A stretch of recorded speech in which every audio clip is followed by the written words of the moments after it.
Assalamualaikum warahmatullahi wabarakatuh. Fudail bin Iyad ini, Bapak Ibu sekalian, kalau Bapak Ibu suka baca kisah ya, kan yang hidup bersama Nabi namanya sahabat ya. Mereka diberikan julukan sahabat Nabi. Sahabat itu yang bertemu dengan Nabi, yang melihat Nabi, yang masuk Islam, kemudian meninggal dalam keadaan Islam, didefinisikan sahabat. Nah, waktu Nabi sudah meninggal, yang belajar dari para sahabat itu namanya tabi'in. Disilakan julukannya dengan tabi'in. Nah, Fudail bin Iyad ini salah satu generasi tabi'in. Kalau ibu-ibu baca buku tentang zuhud, ya zuhud itu maksudnya mendahulukan akhirat dari dunia, tentang tazkiyatun nafs, pensucian jiwa, tentang motivasi dalam beramal saleh, itu umumnya selalu statement Fudail ada. Umumnya. Tapi sudah tahu belum kalau Fudail bin Iyad ini dulunya perampok jalan. Ya, dia dulu adalah perampok jalan, dan perampok jalan yang unik sekali. Kalau di masa itu perampok-perampok jalan itu berkelompok-kelompok, kalau Fudail sendirian. Ya, artinya dia sangat kuat secara fisik, sangat berani, dan sangat terkenal. Ada satu lokasi dia kuasai, seperti preman lah kalau kita ya. Ada satu lokasi yang dikuasai oleh Fudail. Itu setiap kali orang mau lewat situ pasti ketakutan. Karena Fudail ini mengambil hak orang dan membunuh orangnya. Gitu kan. Tapi subhanallah, ada waktu di mana Allah gerakkan hati hambanya, sejahat apapun perbuatan dia, untuk supaya dia kembali lagi kepada Allah. Nah, ini sering kita rasakan ya, ada saat-saat di mana walaupun kita jauh dari agama, ada saja saatnya kita seperti ingin kembali, ingin menjadi orang yang lebih baik, merasa bersalah dengan kesalahan kita, merasa bersalah dengan kekurangan yang masih ada, kita ingin coba menyempurnakan dan seterusnya. Nah, ini ada tanda-tanda keimanan itu Allah datangkan. Nah, orang yang cerdas dia menangkap sinyal itu. Kemudian dia segera ya mengeksekusi, menjalankan dalam kehidupannya. Saya bacakan Fudail di sini dikatakan dalam buku dan juga dinukil memang kisah nyata beliau, dikenal sebagai seorang yang suka merampok sendirian. Suatu malam dia keluar untuk merampok. Ketika dia bertemu dengan satu kafilah dagang yang sudah dekat dengan dirinya, mereka berkata satu sama yang lain, "Mari kita berhenti di kampung ini, karena di depan kita ada seorang laki-laki bernama Fudail." Jadi maksudnya kafilah-kafilah dagang. Kalau kafilah itu biasanya minimal 3 ekor unta ke atas jumlahnya. Bisa 100, bisa 200. Kafilah dagang ini karena sudah malam, dan di malam hari selalu ada Fudail berjaga-jaga di sebuah tempat yang mereka harus lewatin, karena mereka tahu ada Fudail walaupun sendirian, mereka nggak berani lewat. Mereka mau nginap di satu perkampungan sebelum wilayah Fudail agar mereka selamat dari makarnya Fudail ini. Dan nanti besok karena pagi hari Fudail tidak bereaksi, maka mereka jalan baru melewati lokasi yang tidak aman itu. Fudail ternyata dengan hikmah Allah SWT itu mendengar pembicaraan mereka dan kemudian gemetar. Dia kemudian berkata pada dirinya sendiri, dan dia berkata pada kaum itu, pada kafilah itu, "Wahai kaum, aku Fudail, lewatlah kalian. Demi Allah, aku akan benar-benar berusaha untuk tidak bermaksiat kepada Allah selama-lamanya." Maka dia kemudian kembali pulang. Nah, ini satu riwayat bahwasanya Fudail pada saat mendengar ternyata orang-orang walaupun jumlahnya banyak takut untuk bertemu dengan dia, maka tiba-tiba ada dalam rasa takut dalam hatinya, kok bisa manusia sampai setakut itu dengan saya? Dengan itu dia bertaubat. Ini satu riwayat. Dalam riwayat jalur yang lain, bahwa Fudail menjamu mereka pada malam itu. Justru Fudail memberikan mereka makanan dan minuman dan berkata, "Kalian aman dari Fudail." Dia kemudian keluar memberikan makanan untuk ternak mereka. Saat kembali dia mendengar salah seorang dari mereka sedang membaca ayat. Maksudnya orang-orang kafilah dagang itu, waktu Fudail sudah memberikan makan hewan ternak mereka dan menjamu mereka, waktu dia kembali ke kafilah itu, ada salah satu orang dari kafilah sedang membaca ayat Allah Subhanahu wa taala dalam surah Hadid, surah nomor 57 ayat 16 yang bunyinya, "Alam ya'ni lil ladzina amanu an takhsha'a qulubuhum li dzikrillah wa ma nazala minal haqq." Belum tibakah waktunya bagi orang-orang yang beriman untuk segera, atau ya ini segera sebenarnya, untuk segera khusyuk mengingat Allah dan mematuhi kebenaran yang telah diwahyukan kepada mereka. Jadi ayat ini sebenarnya turun untuk menyentuh orang-orang beriman tapi masih dalam kelalaian. Belum tibakah saatnya hati-hati mereka tunduk dan khusyuk untuk mengingat Allah dan mengikuti kebenaran? Fudail lalu berkata setelah mendengar ayat itu dibaca, benar demi Allah telah tiba. Maka ini yang menjadi awalnya dia taubat. Awalnya dia taubat. Ibrahim Al-Ash'ath berkata, aku mendengar Fudail di malam hari membaca surah Muhammad dengan kondisi menangis dan mengulang-ulangi ayat وَلَنَبْلُوَنَّكُمْ حَتَّى نَعْلَمَ الْمُجَاهِدِينَ مِنْكُمْ وَالصَّابِرِينَ وَنَبْلُوَ أَخْبَارَكُمْ. Dan sungguh kami benar-benar akan menguji kamu sehingga kamu mengetahui orang-orang yang benar-benar berjihad, sehingga kami mengetahui orang-orang yang benar-benar berjihad dan bersabar di antara kamu, dan akan kami uji perihal kamu. Dan kami akan uji perihal kamu. Surah Muhammad, surah nomor 47 ayat 31. Ini Fudail setelah taubat pernah baca ayat ini di malam hari. Dinukil kisahnya oleh orang yang menukil tadi ini, Ibrahim Al-Ash'ath.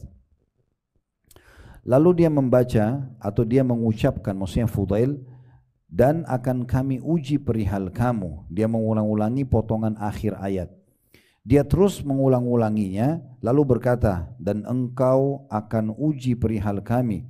Jika engkau uji perihal kami, maksudnya engkau meneliti semua perbuatan-perbuatan kami ya Allah, engkau telah membongkar kedok kami dan mengobrak-abrik rahasia-rahasia kami. Jika engkau menguji perihal kami, niscaya engkau akan membinasakan kami dan mengazab kami. Kemudian aku mendengar Fudail berkata, kamu berhias diri di hadapan manusia, berpura-pura berlagak baik kepada mereka dan senantiasa memperlihatkan kebaikan di hadapan mereka agar dianggap baik, hingga mereka mengenalmu dan berkata seorang laki-laki soleh. Lalu mereka memenuhi segala kebutuhanmu, meluaskan bagimu tempat dalam majlis-majlis. Mereka mengagungkanmu karena kewibawaanmu. Padahal apa yang lebih buruk dari keadaanmu jika yang asli seperti kamu keadaannya? Maksudnya Fudail dia khawatir kalau ketahuan dia dulu ini pembunuh, perampok. Ya. Lalu aku mendengar juga Fudail berkata, jika kamu mampu untuk tidak dikenal, maka lakukanlah. Apa yang merugikanmu jika kamu tidak dikenal? Apa ruginya jika kamu tidak dipuji? Dan apa ruginya jika kamu dianggap tercelah oleh manusia jika memang kamu mulia di sisi Allah? Maksudnya Ibrahim Al-Ash'ath ini menukil tentang masalah nasihat-nasihat Fudail setelah dia bertaubat. Nanti akan kita ambil pelajaran-pelajarannya. Saya masih baca dulu riwayatnya. Abdullah bin Mubarak ini salah satu ulama tabi'in juga yang merupakan sahabat dekatnya Fudail bin Iyad. Cuma antara dia sama Fudail seperti kisah antara langit dan bumi. Kalau Fudail tadinya perampok, taubat lalu menjadi ulama. Kalau Abdullah bin Mubarak dari kecil sudah ulama, sudah dibina untuk menjadi ulama, sudah hafal Quran, ya, dari keluarga yang baik-baik dan seterusnya. Nah, tapi nanti setelah dewasa mereka bersahabat. Kata Abdullah bin Mubarak rahimahullah, setelah melihat ibadah Fudail bin Iyad yang dulunya penjahat besar, seorang perampok jalanan yang gemar merampas harta orang lain, sungguh Fudail merupakan bukti kebenaran kekuasaan Allah Subhanahu wa taala. Allah memunculkan hikmah melalui lisannya, dia termasuk manusia yang dikarunia manfaat dari amal-amalnya. Maksudnya dulunya ini penjahat, tidak ada yang pernah sangka kalau dia akan menjadi orang yang seperti ini. Bahkan menjadi orang yang sangat soleh dan kemudian dia banyak sekali memberikan manfaat-manfaat kepada orang, mengajak orang taubat, mengajak orang kembali kepada Allah dengan kata-kata hikmahnya. Di antara kalimat hikmah yang keluar dari lisan Fudail bin Iyad adalah dia pernah mengatakan, kosongkan hatimu untuk sedih dan takut sampai keduanya dapat bersarang. Apabila keduanya bersarang di hatimu, maka keduanya akan membentengimu dari perilaku maksiat dan menjauhkan dirimu dari api neraka. Nanti kita akan masuk ke penjelasan makna-makna ini semua ya. Saya masih bacakan dulu. Dalam kalimatnya yang lain dia juga berkata, duhai sungguh kasihan engkau. Engkau adalah orang yang buruk namun engkau merasa bahwa engkau adalah orang yang baik. Engkau orang yang bodoh namun engkau merasa seorang alim. Engkau pelit namun engkau sementara engkau merasa dermawan. Engkau dungu, namun engkau merasa dirimu cerdas. Sesungguhnya ajalmu pendek, sementara angan-anganmu masih panjang. Ya, ini nasihat-nasihat Fudail. Baik, untuk lebih memahami tentang kisah Fudail, kita kembali lagi ke awal kisah untuk memetik hikmah-hikmah dan pelajarannya. Yang pertama, luasnya rahmat Allah Subhanahu wa taala sehingga Allah sebenarnya tidak ingin hambanya masuk ke dalam neraka. Allah selalu ia ingin hambanya masuk ke dalam surga. Jadi bukan hanya orang yang sudah dari kecil baik kemudian dia dibiarkan terus baik sampai meninggal, tidak. Orang yang terjerumus pun dalam kesalahan akan tetap diberikan sinyal-sinyal taubat oleh Allah Subhanahu wa taala agar dia meninggalkan kesalahannya. Itu. Kayak rasa menyesal, rasa bersalah, memohon ampun dan istighfar, itu semua akan muncul. Allah Subhanahu wa taala datangkan termasuk kepada para pelaku dosa-dosa besar yang terus kontinu dalam mengerjakan dosa-dosa tersebut. Kemudian yang kedua yang bisa diambil pelajaran, besarnya pengaruh Al-Quran ke dalam diri seseorang hamba apabila memang dia mendengar atau membaca dengan tulus. Nah, jadi saya sarankan di poin ini, besarnya pengaruh Al-Quran ya, ke dalam jiwa hamba dalam memotivasi dia berbuat amal atau dia meninggalkan dosa, itu untuk kita orang Indonesia karena bukan menggunakan bahasa Arab, selalu kalau dengarin, usahakan dalam satu hari bisa dengarin minimal lah ya, mungkin 10 ayat dalam satu hari, minimal 10 ayat tapi dengan terjemahannya. Kalau bisa continue bagus, misalnya dari mulai surah nomor 1 Al-Fatihah, surah nomor 2 Al-Baqarah, surah nomor 3 misalnya Al-Imran, An-Nisa, Al-Ma'idah, Al-An'am, terus surah-surah ini berurut sampai khatam ya. Atau bisa juga ibu-ibu mau mulai dari juz 30 saja. Juz 30 ada beberapa surah dan mayoritas surah Al-Quran ada di situ ya. Dari 114 surah itu mayoritasnya ada di juz 30.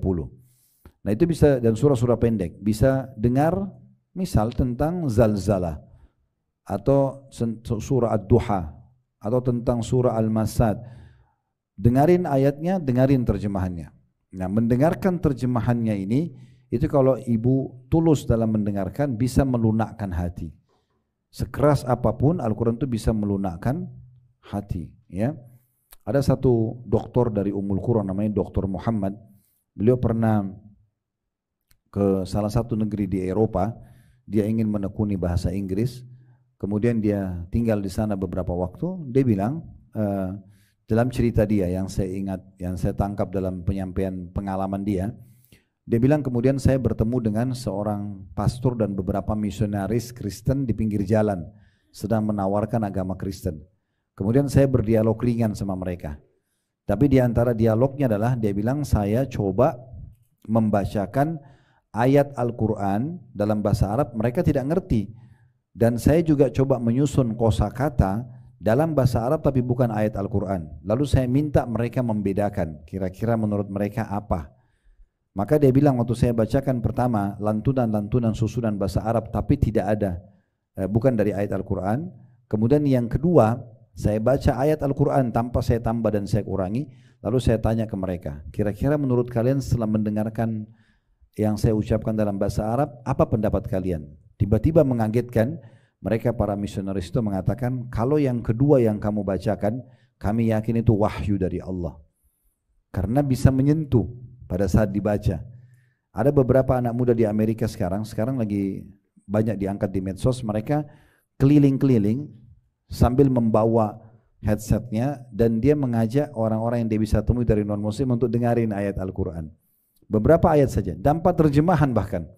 Cuma dengar lalu ditanya pendapatnya. Cuman 2-3 ayat dari surah Al-Fatihah atau satu lengkap surah Al-Fatihah atau surah Al-Ikhlas saja 4 ayat atau Al-Falaq saja misalnya.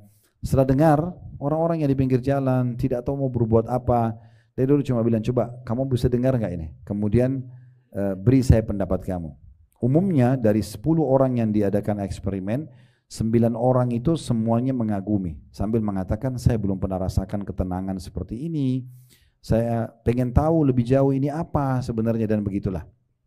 Ada yang tidak paham, dia mengatakan ini musik apa gitu ya. Ini lagu apa, lantunan apa, kok indah sekali. Nah seperti itulah. Jadi sebenarnya kita ini karena belum membiasakan diri mendengar tilawah Al-Quran, jadi belum mengena. Jadi saran saya selalu diputar di rumah, di mobil ya, dan usahakan ikuti terjemahannya. Ini pelajaran yang kedua. Pelajaran yang ketiga adalah pentingnya seseorang setelah bertaubat, dia berusaha untuk menjaga perbaikan-perbaikan amalnya. Setelah bertaubat dia menjaga perbaikan-perbaikan amalnya. Bukan berarti dia tidak terjerumus dalam kesalahan, bisa saja terjerumus, tapi tetap saja dia komitmen menjaga kebaikan-kebaikan amal dia. Jadi seperti misalnya dia sudah komitmen menjaga sholat 5 waktunya, dia sudah komitmen menjaga pendapatannya yang halal, dia sudah komitmen untuk belajar agama lebih dalam, dia sudah komitmen untuk tutup aurat, dia sudah komitmen ini dan itu. Misal dia komitmen dengan itu penting sekali. Karena kalau kita tidak sibukkan diri dengan amal soleh setelah taubat, maka bisa terbuka lagi pintu-pintu pelanggaran. Ya. Jadi ini pelajaran yang kita bisa ambil yang ketiga, pentingnya seseorang setelah taubat menyibukkan diri dengan amal-amal soleh. Dan jangan heran kalau misalnya ibu-ibu tadinya belum tutup aurat misalnya, masih terbuka auratnya, atau masih awam, belum tahu agama, terus tiba-tiba ikut pengajian. Anggaplah seperti pengajian kita misalnya, itu pengajian yang lain. Terus tiba-tiba di sini ada komunitas yang berbeda, pakaiannya berbeda, tutur katanya mungkin berbeda, akhlaknya berbeda, mungkin jauh lebih baik dibandingkan pergaulan kita selama ini. Itu jangan heran karena memang efek daripada majelis ilmu. Dan memang biasanya kita kalau hijrah, kita kalau taubat, itu Allah akan giring kita kepada komunitas yang baru. Komunitas yang baru. Nanti kita akan berteman dengan orang-orang yang baru, gitu kan? Yang mungkin jauh berbeda dengan keadaan kita yang lama. Itu sudah umum terjadi. Maka itu bisa diambil juga sebagai pelajaran. Itu pelajaran yang ketiga ya. Selanjutnya, pelajaran yang keempat, pentingnya seseorang setelah belajar agama, selain mempraktekkan untuk dirinya, dia juga mengajarkan kepada orang lain. Menukil kata-kata hikmah, menukil potongan-potongan ilmu. Saya ibu di pengajian begini ada sesuatu yang tersentuh, oh iya ini bagus nih. Ditulis misalnya. Kemudian di-share ke grup keluarga, dibagi gitu ya, berbagi. Itu penting sekali. Itu penting sekali karena kita bisa ada namanya dalam agama Islam amal muta'addi, amal yang berlipat-lipat pahalanya. Ya, dari mana? Dari amal orang lain yang dikerjakan karena kita sebabnya. Salah satunya itu. Kayak misalnya daripada ibu ikut pengajian sendirian, ibu misalnya pada saat pengajian kalau tuan rumahnya izinkan, boleh nggak saya ajak teman saya 1 atau 2 orang? Terus misalnya diizinkan. Kemudian ikutlah 2 orang itu. Anggap 2 orang ini mungkin masih banyak kelalaiannya. Mungkin sholatnya masih bolong-bolong, mungkin masih ada ini dan itu misalnya. Terus dengan dia duduk 1 kali pengajian, dia tersentuh, dia mau jadi lebih baik. Maka otomatis orang yang mengajak ini panen pahalanya. Ya. Maka seperti itu. Sebagaimana juga sebaliknya, orang kalau ngajak orang lain justru berbuat pelanggaran-pelanggaran agama, dia akan panen dosa-dosa orang yang pernah diajak sama dia. Nah ini pelajaran keempat yang bisa kita ambil. Nah itu diambil daripada perbuatan Fudail bin Iyad. Dia tidak malu dengan masa lalunya yang perampok, tapi dia terus saja mendalami agama, dia praktekin dalam hidupnya dan dia mulai menukil nasihat-nasihat. Nah inilah nasihat-nasihat dia di sini ya, beberapa nasihat dia gitu. Di antaranya kita lihat di halaman 60 di paragraf kedua. Itu nasihat pertama dia yang dinukil di dalam kisah ini. Dia mengatakan, kamu berhias di hadapan manusia, berpura-pura berlagak baik kepada mereka dan senantiasa memperlihatkan kebaikan di hadapan mereka agar dianggap baik, hingga mereka mengenalmu dan berkata seorang yang baik atau soleh. Lalu mereka memenuhi segala kebutuhanmu, meluaskan bagimu tempat dalam majlis-majlis, mereka mengagungkan karena kewibawaanmu. Padahal apa yang ada dalam dirimu itu lebih buruk kalau misalnya mereka mengetahui keadaanmu yang sebenarnya. Jadi maksudnya dia sedang memberikan nasihat ini dalam ilmu agama kita namanya tazkiyatun nafs, pensucian jiwa ya. Jadi dia sedang memberikan nasihat bukan menyalahkan orang, tapi dia sedang mengatakan hati-hati. Jangan sampai nanti kamu berpenampilan bagus, soleh atau soleh hadapan orang, tapi sebenarnya kamu itu buruk, gitu kan?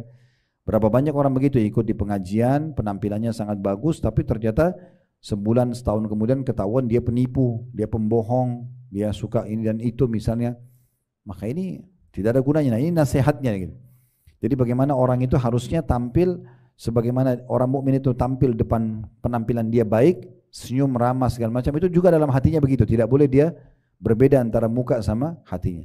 Orang mukmin itu suka, tidak suka, tidak suka. Nah begitu aja sebenarnya. Itu dari nasihat beliau yang kita bisa lihat di sini ya. Ini kita bisa jadikan sebagai poin kelima dari pelajaran yang bisa diambil. Kemudian nasihat selanjutnya, ini bisa jadi poin keenam. Jika kamu mampu untuk tidak dikenal, maka lakukanlah. Apa yang merugikanmu jika kamu tidak dikenal? Apa ruginya jika kamu tidak dipuji? Dan apa ruginya jika kamu dianggap tercela oleh manusia jika memang kamu mulia di sisi Allah? Ini juga nasihat tazkiyatun nafs, pensucian jiwa juga. Maksudnya adalah, kalau kau pun harus dikenal oleh orang, biarkan saja itu natural, alami. Bukan sengaja nyari-nyari supaya dikenal, bukan sengaja nyari-nyari supaya dipuji. Kalau natural, orang datang puji, orang kebetulan seperti Nabi SAW dipuji, ada sahabat juga dipuji, tidak ada masalah. Tapi kalau itu jadi targetnya, makanya jadi masalah. Karena tidak akan bersedekah, tidak akan berdakwah, tidak akan ramah, tidak akan dermawan kecuali dipuji. Dia selalu hubungkan dengan pujian orang. Bahkan membantu orang lain pun misalnya, bedanya antara orang yang kejar pujian dengan tidak nih. Ibu berikan bantuan kepada tetangga misalnya, dikirimlah. Kemudian dia tidak mengucapkan terima kasih. Atau misalnya ibu kirim piring makanan, ada makanan, pulang piringnya kosong. Orang yang tulus, karena dia cari pahala sisi Allah, tidak ada masalah buat dia. Tetangga terima kasih, enggak terima kasih, di piring dikembalikan kosong pun tidak ada masalah bagi dia.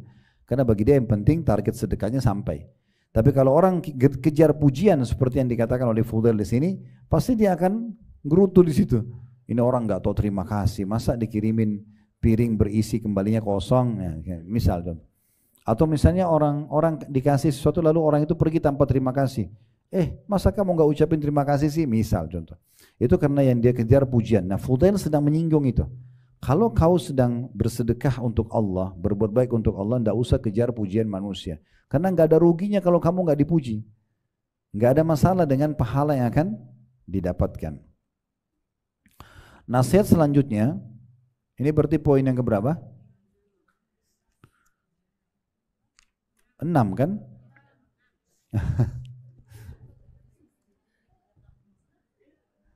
Kayaknya tadi ada double yang dicatat itu, jadi memang yang ke-6. Ya. Sekarang ini yang ke-6 ya. Ya. Baik. Itu adalah perkataan Abdullah bin Mubarak rahimahullah. Abdullah bin Mubarak ini seorang ulama tabi'in yang memuji Fudail bin Iyad. Sebenarnya bukan memuji amalnya, tapi dia sedang ingin menyampaikan kepada umat, kepada kita semuanya, kalau Fudail ini adalah tanda-tanda kebesaran keluasan rahmatnya Allah. Walaupun Fudail tadinya penjahat, perampok, semua orang takut pada dia, tapi ternyata Allah subhanahu wa ta'ala lebih luas rahmatnya. Allah tidak ingin hambanya celaka. Ini sebenarnya sejalan dengan pernah terjadi ibu-ibu sekalian di masa Nabi Muhammad SAW di salah satu peperangan. Setelah peperangan dimenangkan oleh umat Islam, banyak tawanan perang. Di antaranya ada satu ibu ini orang non muslim. Dia kehilangan anaknya di medan perang. Jadi debu lagi berterbangan, cuaca lagi panas banget. Terus ibu ini lagi nyari anaknya di antara kumpulan tawanan anak-anak kecil. Maka Nabi SAW lihat, lalu Nabi bilang kepada para sahabat, lihat ibu ini. Ibu ini rupanya cari, diangkat anak, bukan anaknya ditaruh lagi. Begitu terus sampai dia temukan anaknya. Begitu dia temukan anaknya, dia mendekapnya dan dia tidak ingin melepas. Karena ibu kehilangan anak, dia kira anaknya mati, sekarang ditemukan masih hidup. Maka dia memeluk anak tersebut dengan sangat menjaga, berharap mendekapnya dengan kuat. Maka kata Nabi SAW kepada para sahabat, coba perhatikan, kira-kira kalau kita nyalakan api unggun, lalu kita minta ibu ini untuk melempar anaknya ke api itu, apakah dia mau?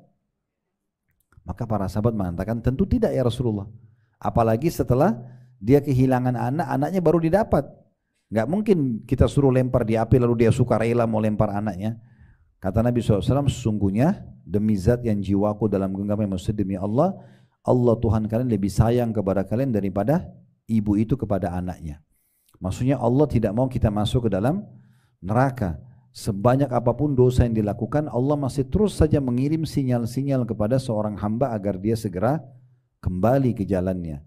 Makanya di sini nasihat Abdullah bin Mubarak luar biasa ini. Beliau mengatakan setelah melihat ibadahnya Fudail bin Iyad yang dulunya penjahat besar, seorang perampok jalanan yang gemar merampas harta orang lain, sungguh Fudail merupakan bukti kebenaran kekuasaan Allah Subhanahu wa taala. Allah memunculkan hikmah melalui lisannya. Dia termasuk manusia yang dikaruniai manfaat dari amal-amalnya. Yang terakhir yang kita bisa ambil ada dua nasihat, ya. Ini berarti poin ke-7 dan ke-8 ya. Yang ke-7 adalah paragraf di halaman 61, paragraf pertama, di antara kalimat hikmah yang keluar dari lisan Fudail bin Iyad, dia mengatakan kosongkan hatimu untuk sedih dan takut. Maksudnya usahakan dalam hatimu itu ada rasa sedih dan rasa takut, tapi ini hanya untuk Allah saja.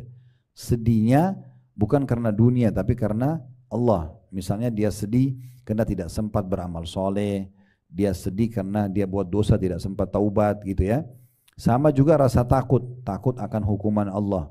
Kata beliau, sampai keduanya dapat bersarang dalam hatimu. Sampai betul-betul nanti kamu rasakan itu selalu ada. Karena kalau keduanya ini ada, sedih kehilangan amal soleh, sedih karena sempat buat pelanggaran, takut Allah hukum, maka keduanya akan membentengimu dari perilaku maksiat dan menjauhkan dirimu dari api neraka. Ini nasihat pensucian jiwa, bagaimana seseorang itu berusaha agar memenuhi hatinya dengan rasa takut kepada Allah Subhanahu wa taala. Yang terakhir kalimatnya adalah di mana beliau mengatakan, duhai sungguh kasihan engkau, engkau adalah orang yang buruk namun engkau merasa bahwasanya engkau adalah orang yang baik. Ini sebenarnya teguran, beliau sampaikan teguran agar kita seakan-akan berbicara dengan diri kita sendiri. Jangan sampai engkau merasa dirimu sudah baik padahal sebenarnya engkau buruk. Engkau sebenarnya masih bodoh dalam ilmu agama tapi engkau pikir dirimu sudah alim. Supaya sebanyak apapun ilmu yang dimiliki jangan merasa bangga. Selalu merasa kurang, belajar aja terus. Dan engkau mengira dirimu sudah, sebenarnya engkau pelit tapi engkau mengira dirimu dermawan. Ya, di level kedermawanan ini banyak ya. Kalau ibu diminta oleh seseorang, tolong kasih saya, ibu kasih. Kalau diminta, itu belum dermawan namanya. Karena diminta. Dermawan itu memberi tanpa diminta. Gitu kan? Bahkan memberi puncaknya kedermawanan yang dicontohkan oleh Nabi SAW. Beliau tidak pernah menolak siapapun yang datang minta. Itu puncak kedermawanan. Biasa datang ujian kepada kita Bu ya. Kadang-kadang ada keluarga mungkin, ada seseorang yang terus saja merongrong minta. Ya. Jangan langsung menilai negatif. Gitu kan. Yang kita lihat bukan si penerima sedekah kita, tapi yang kita lihat adalah tujuan utama kita mengeluarkan itu sedekahnya, perbuatan kita. Orang yang sering minta atau orang baru yang minta bedanya apa? Tidak ada. Sama aja. Kerabat yang biasa minta sama orang yang baru kita mau kasih atau orang yang baru minta sama saja. Tujuan kita sedekah kan? Nah sekarang kalau sudah ada orang yang sering minta dan memang kita mau memberi dia sesuai dengan niatnya. Kita niat sedekah, dia niat kalau dia bohong itu urusan dia sama Allah, bukan urusan kita. Maka kita selalu mendapatkan peluang untuk bersedekah itu. Makanya Nabi SAW tidak pernah menolak orang yang minta. Ya. Ini kata sebagian ulama, ini menandakan puncak kedermawanan di saat orang sudah sampai pada level dia tidak menolak lagi kalau orang minta. Memang berat, tetapi kalau itu bisa didapatkan berarti dia sangat dermawan. Nah Fudail ingatkan, jangan sampai kamu pelit sebenarnya, karena perhitungan terus. Ya tidak mau memberi, sudah berapa banyak orang yang minta selalu ditolak. Saudara sebenarnya kamu mengira dirimu dermawan. Saya ingatkan kembali di poin ini, pernah sebuah kisah, ada sahabat-sahabat memberikan Nabi SAW hasil panen kurma di keranjang-keranjang yang besar, cukup banyak, kemudian buahnya sangat ranum. Lalu Nabi SAW didatangi oleh beberapa orang dari Ansar minta. Saking dermawannya Nabi bukan kasih misalnya sekilo, 2 kilo, sekeranjang, semua dikasih. Sampai habis, Nabi sendiri belum makan satu butir pun. Saking dermawannya gitu, Nabi bagi. Setelah habis, rupanya masih ada orang yang datang minta lagi. Nabi sudah tidak punya apa-apa. Dan Nabi juga tidak mau minta. Di sekeliling beliau ada mertuanya ada Umar, ada Abu Bakar, ada anak mantunya, ada Utsman, ada Ali, ada beberapa sahabat Nabi yang lain ridwanullah alaihim. Tapi Nabi tidak mau minta. Umar lihat raut wajah Nabi berubah, kayak orang yang sedih karena masih ada yang minta, beliau tidak bisa kasih. Umar bilang sebagai sahabat, sebagai mertua gitu kan, mengatakan, ya Rasulullah, kenapa anda harus bersedih? Allah tidak bebankan anda di atas kemampuan anda. Toh tadi anda sudah bantu banyak. Kenapa ini tinggal satu orang anda merasa sedih? Dan anda memang sudah tidak punya. Nabi diam aja. Rupanya Ali bin Abi Thalib yang merupakan anak mantu Nabi di sebelahnya Umar, dia korek kantongnya masih ada 3 dirham. Uang sedikit. Dia korek lalu dia keluarkan, dia mengatakan, ya Rasulullah, ini ada sisa uang saya, letakkan di mana anda mau. Maka waktu Nabi terima 3 dirham itu, Nabi senyum. Lalu beliau mengatakan, bihadza umirtu. Beginilah aku diperintahkan. Jadi Nabi itu justru sedih kalau nggak bisa memberi. Nah, gitu. Kalau kita kan terbalik ya, malah gembira kalau kita tidak bisa beri, kayak prestasi karena kita menolak orang gitu ya. Nah ini poinnya. Kemudian selanjutnya beliau mengatakan, engkau sebenarnya dungu namun engkau mengira engkau adalah orang yang cerdas. Nah biasanya ini sebenarnya bukan supaya kita bodoh-bodohin diri kita, bukan. Supaya jangan kita sok pintar. Ya, orang yang pintar itu sebenarnya orang yang terus saja mau belajar. Apapun ada informasi baru dia dengar aja. Atau informasi terulang pun kalau orang sudah terlanjur sampaikan sebelumnya dia dengarin aja, tidak ada ruginya. Makanya Iyas Al-Muzani rahimahullah, seorang ulama, salah satu ulama di tabi'in ya, generasi yang datang setelah tabi'in, itu mengatakan dalam majelis saya ada satu orang tidak pernah ngomong, selama sekian tahun belajar tidak pernah ngomong. Satu waktu saya penasaran tanya, kenapa dia sendiri ini banyak diam, tapi tidak pernah juga tidak hadir, selalu dengarin ceramah yang ada. Saya tanya, kenapa kamu ini selalu diam? Maka muridnya itu berkata, saya dengar, maka saya beruntung, gitu kan? Saya diam, maka saya selamat. Maksudnya, saya dengar aja. Apa ruginya saya dengar? Baik saya ambil, kalau tidak baik saya tolak. Dan saya tidak usah tanggapin. Saya kalau tidak baik gak usah saya tanggapin, karena saya tanggapin bisa saya salah. Saya dengar maka saya dapat manfaat, saya diam maka saya selamat. Kata Iyas Al-Muzani, saya terus mengulang-ulangi kata-kata hikmah orang itu selama saya hidup. Setelah itu berapapun umur yang dikasih saya selalu ulang-ulangi kata-kata hikmah itu. Terakhir nasihat beliau, sesungguhnya ajalmu pendek sementara angan-anganmu masih panjang. Sesungguhnya ajalmu pendek namun angan-anganmu masih panjang. Maksudnya jangan terlalu banyak angan-angan karena memang toh kamu nanti akan ada sampai pada batas waktu yang sudah Allah Subhanahu wa taala tentukan. Baik, ada di situ penutup di halaman 63. Allah Subhanahu wa taala sangat gembira dengan taubat hambanya. Untuk memotivasi hal itu, Allah Subhanahu wa taala bahkan berulang kali menyebut sifatnya yang Maha Pengampun dalam Al-Qur'an, seperti dalam firman-Nya dalam surah Al-Hijr surah nomor 15 ayat 49. Nabbi ibadi anni anal ghafurur rahim. Kabarkan hai Muhammad kepada hamba-hambaku bahwa akulah yang Maha Pengampun. Makna Al-Ghafur di situ Maha Pengampun maksudnya zat yang suka sekali memaafkan walaupun dosa hambanya berulang-ulang. Nah ini beda dengan manusia ya. Kemudian Ar-Rahim yang Maha Penyayang, walaupun orang tadinya berbuat salah kemudian dia perbaikin tetap akan mendapatkan kasih sayang Allah Subhanahu wa taala.